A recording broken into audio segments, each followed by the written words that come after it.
Então, as constituições brasileiras têm adotaram essa forma escrita, de serem sempre escritas. Todas as constituições brasileiras adotaram esse sistema, essa formalidade. Mas alguns estados, alguns sistemas adotam constituições não escritas. Ou seja, para eu poder entender o que é a Constituição daquele estado, e, por exemplo, para eu saber se uma lei infraconstitucional está de acordo ou não com a Constituição daquele estado, eu vou ter que montar um quebra-cabeça. Eu vou pegar leis esparsas, eu vou pegar os costumes, eu vou pegar a jurisprudência, eu vou pegar convenções, eu vou montar um quebra-cabeça. E esse quebra-cabeça, formado por todos esses retalhos, é que forma a Constituição desse Estado. Então, não tem um único lugar de consulta. E essa é, para mim, a grande distinção entre essa classificação e, principalmente, uma das principais pertinências, importâncias dessa classificação. Por quê? É o que eu coloquei aqui, ó.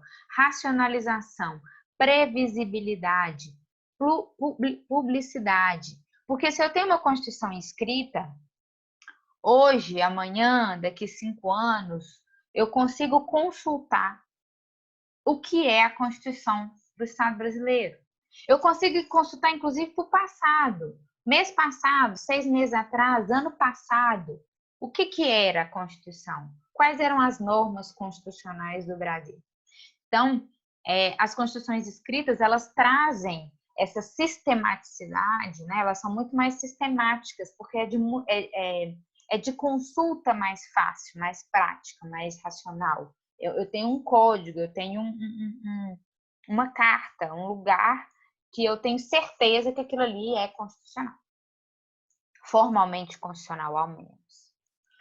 Mas os Estados Unidos, o Reino Unido, eles adotam esse sistema e desculpa, os Estados Unidos não. Os Estados Unidos têm uma Constituição escrita. O exemplo é a Constituição inglesa mesmo, do Reino Unido, tá? Eles não têm um único documento constitucional. Para eu saber o que é a Constituição, se a norma é constitucional ou não, eu vou ter que fazer esse quebra-cabeça. Eu vou ter várias leis que vão trazer normas constitucionais. Eu vou ter vários costumes que vão trazer normas constitucionais. Eu vou ter vários precedentes, né, jurisprudência, que vão trazer normas constitucionais. Ok? Aí, voltamos para a importância da classificação anterior. Então, tem lá no Reino Unido um monte de lei, diversos costumes, diversos precedentes. Como que eu vou saber se ele é constitucional ou não? Pelo conteúdo. Eu vou ver se o conteúdo é materialmente constitucional ou não. Por quê? Porque esse Estado não tem nada que seja formalmente constitucional, né? Eles não têm uma Constituição formalizada.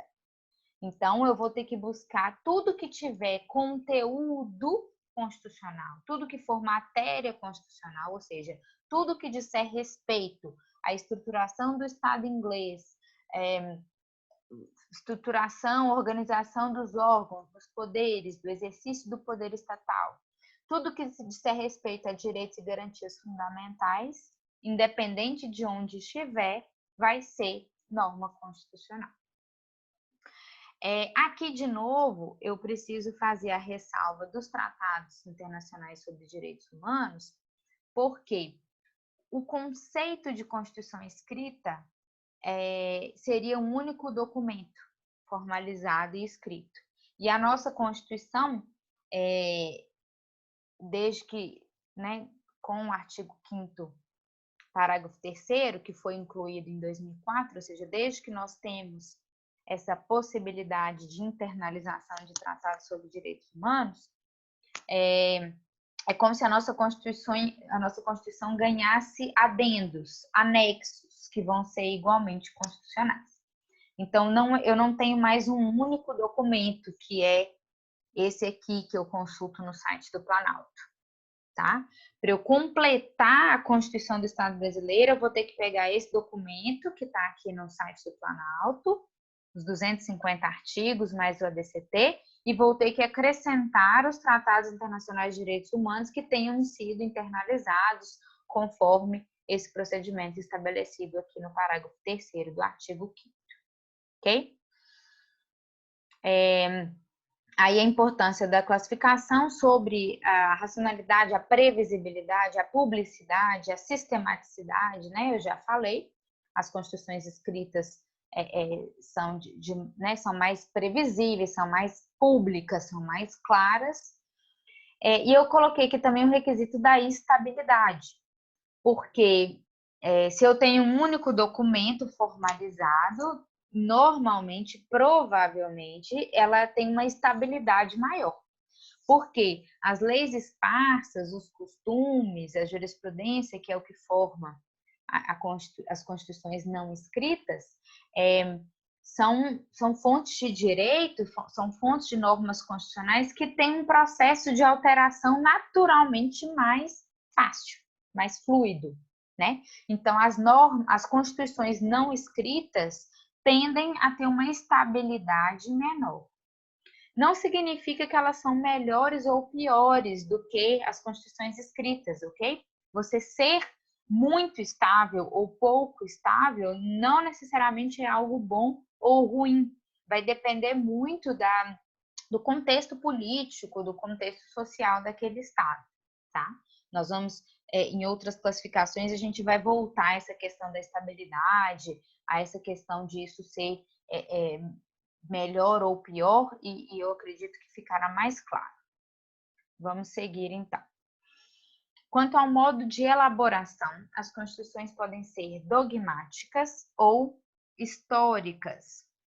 As constituições dogmáticas, elas são elaboradas por um órgão constituinte. Então, essas dogmáticas nós vamos linkar com as constituições escritas, ok? Eu tenho um momento, um marco zero, ali, um momento cronológico na história, onde um órgão constituinte se reúne e tece uma série de opções políticas, os dogmas, né? A gente já falou sobre isso também no início da nossa disciplina. Elege ali uma série, escolhe como aquele Estado vai ser estruturado, então faz uma série de opções políticas, estabelece uma série de dogmas e elabora, então, de forma dogmática aquela Constituição. Okay? Normalmente, as constituições escritas, né, naturalmente, as constituições escritas terão esse modo de elaboração dogmático. Eu tenho um momento onde aquele instrumento é posto no ordenamento jurídico. Eu tenho uma data de nascimento, né? Naquele dia, vamos até conferir, é outubro de 88, vamos conferir aqui a título de curiosidade da nossa Constituição. Aqui, ó. 5 de outubro de 1988, a gente tinha a Constituição de 88 pronta e acabada, elaborada de forma dogmática, porque através de um órgão constituinte que a elaborou. Então, essa classificação dogmática a gente vai acabar linkando com as constituições escritas. E a histórica, a Constituição elaborada de modo histórico, é a Constituição fluida. Ela vai sendo elaborada ao longo da história. Então, ela não tem uma data de nascimento. Não tem um dia em que não tem um dia em que alguém começou a deliberar por ela e um dia em que se terminou de elaborar essa Constituição, ok? Ela é constante. Ela está em constante elaboração.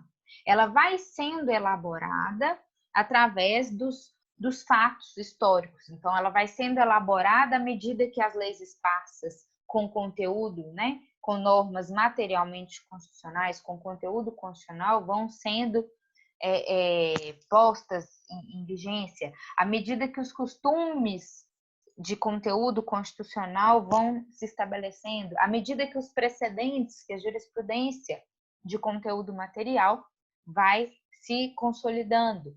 Então, ela está em constante e gradual e lenta evolução. Então, essas constituições históricas vão ter também a natureza de serem não escritas. E aí, de novo, a gente vai usar o exemplo do Reino Unido. Eu coloquei aqui, eu elegi como um apontamento sobre a importância dessa classificação, sobre a legitimidade. No sentido de que, se na Constituição dogmática eu tenho um órgão constituinte que a elabora, eu posso questionar, eu posso estudar, né, dentro do direito constitucional ou até dentro em outras ciências sociais, ciência política, eu posso investigar, questionar sobre a legitimidade desse órgão constituinte. Quão legítimo ele foi ao elaborar de forma dogmática essa Constituição. Então, eu posso questionar a legitimidade desses dogmas instituídos por essa Constituição. As históricas, eu entendo que elas têm naturalmente uma legitimidade mais clara, uma legitimidade intrínseca, porque é durante a evolução daquela sociedade que essa Constituição vai sendo elaborada. Então, são os costumes daquela própria sociedade que elabora aquela Constituição, são os precedentes judiciais, são as leis esparsas. Então, assim, ela tem um liame intrínseco com a evolução daquela sociedade, ok?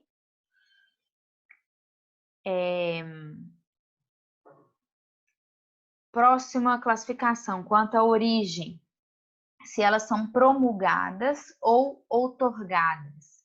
Aqui, eu também vou linkar essa classificação com as constituições dogmáticas, ou seja, as constituições que são elaboradas por um órgão constituinte. E aqui eu vou tentar, nessa classificação, eu vou tentar identificar que órgão constituinte foi esse. Quem personificou esse órgão constituinte que elaborou essa Constituição.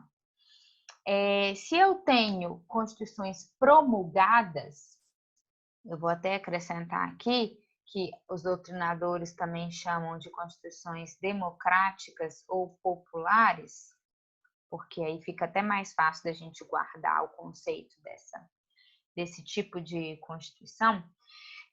Esse órgão constituinte, ele é formado por representantes da população. Então, é um órgão constituinte que tem representação popular. Se é um órgão constituinte formado pela representação popular, formado por representantes populares, essa Constituição, elaborada de forma dogmática, ela terá origem de promulgação. Ela será promulgada. Ao final, né, ao final da escolha dos dogmas, ao final do processo de elaboração por esse órgão constituinte, nós teremos como conclusão uma Constituição promulgada, ou uma Constituição democrática, ou uma Constituição popular. Eu até não tinha colocado antes essa nomenclatura democrático-popular, porque, ainda que seja do tipo promulgada, ainda que a origem dessa Constituição seja um órgão constituinte formado por representantes do povo, eu continuo podendo questionar a legitimidade desses representantes de estarem ali. Eu posso questionar quão democráticos eles foram, ok? Então, esse conceito aqui de democracia pode ser, ele pode mudar ao longo do tempo, à medida em que eu estiver vivenciando essa Constituição. Por outro lado, serão outorgadas, terão origem de outorgação, de serem outorgadas, as constituições cujo órgão constituinte não tenha representação popular, não tem origem em representação popular. Então, é um órgão constituinte que se auto-instituiu como constituinte, se colocou ali naquela posição de poder de forma arbitrária e impôs um texto constitucional.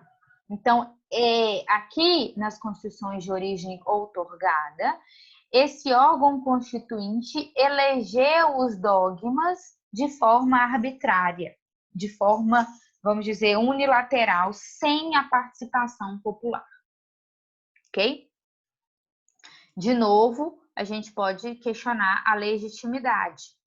E eu cheguei a discutir isso com vocês em sala.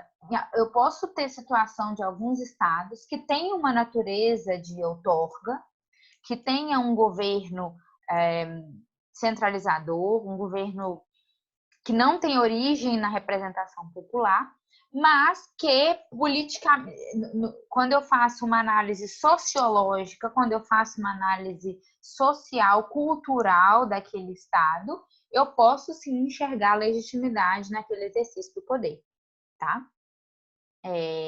Mas, em teoria política,